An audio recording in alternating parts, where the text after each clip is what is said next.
Sungguh bejat apa yang dilakukan GD, lansia berusia 60 tahun, warga Lorong Garuda 2, Kelurahan 7 Ulu, Kecamatan Seberang Ulu 1, Palembang. Pria lansia itu tega mencabuli bocah perempuan yang masih sangat kecil berusia 8 tahun. Peristiwa pencabulan itu terungkap setelah ibu kandung korban, Sri, melaporkan kasus asusila itu ke Polrestabes Palembang. Dari laporannya, Sri mengatakan dia sengaja menyuruh anaknya untuk mengantarkan buah-buahan ke rumah pelaku karena sudah menganggap pelaku seperti keluarga sendiri. Sekitar 2 jam berselang, menurut Sri, korban pulang dengan gelagat cemas sambil memegangi alat vitalnya. Saat itu, di genggaman tangannya, korban terlihat memegang uang Rp15.000. Masih dikatakan Sri, menurut cerita korban, saat dicabuli ia berontak dan ingin pulang, namun dicegah oleh pelaku.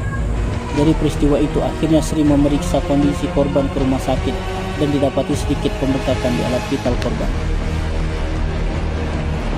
Sementara itu, Kasat Reskrim Polrestabes Palembang, Kompol Triwahyudi, membenarkan adanya laporan korban dan sudah diterima pihak SPKT Polrestabes Palembang. Pasal yang disangkakan yakni 76E JO 82 tentang perlindungan anak. Tim Liputan Sumsel Ado TV melaporkan.